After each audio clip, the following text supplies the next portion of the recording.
guys, igigisa tayo guys ng kamatis. Kasi mura lang ang kamatis. Igigisa tayo guys. Masarap to guys ang ginisang kamatis. Yan yung ginagawa ko kapag mura ang kamatis. Igigisa ako. Kasi masarap yung kamatis. Igisa. Yan yung bawang. Mix natin sibuyas.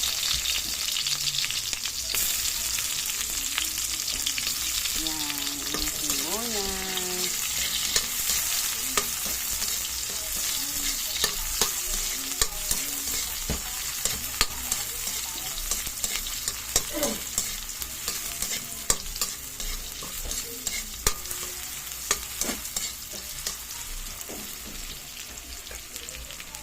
Mix natin guys yung chili green.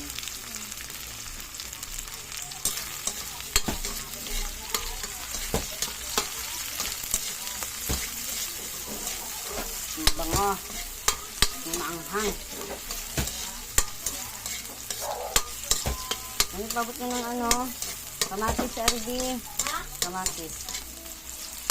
Kamatis. Mag-isa tayo ng kamatis.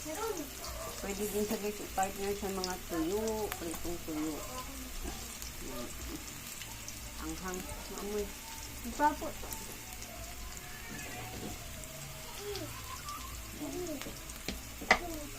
So guys, mixin natin guys yung ating kamatis. Maraming kamatis.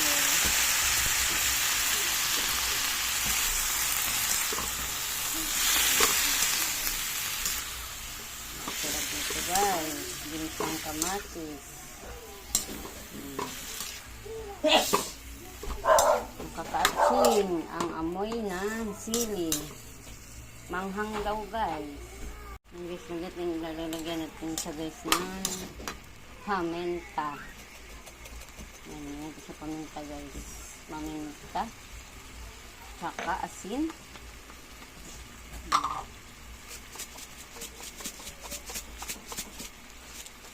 Asin. Huwag masyadong maasin kasi kakaalat. Sobrang maano talaga yung sili, manghang. Sa amoy pa lang ahang-ahang na. Lagyan din tayo guys ng Ajinomoto. Yan. Yan. Para masarap guys ang ating ginisang kamatis. Yan.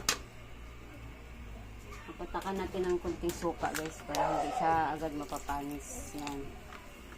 Para hindi siya masira agad. Yan. Mix natin para maluto lahat. Yan guys. Luto na guys yung aking ginisang kamatis. Yan. Salamat sa panonood guys. Sa ating lahat. Yan, mabilis lang ito maluto guys yung aking ginisang kamatis. Yan, sarap ito. Prito na lang ang kulang. Ay, maraming salamat sa inyong panonood. Kain na tayo. Yan, sa panonood guys. Bago pa lang ka sa akong channel, please like, subscribe, like, comment, and share. Yan. Sa aking ginisang kamatis. Thank you for watching.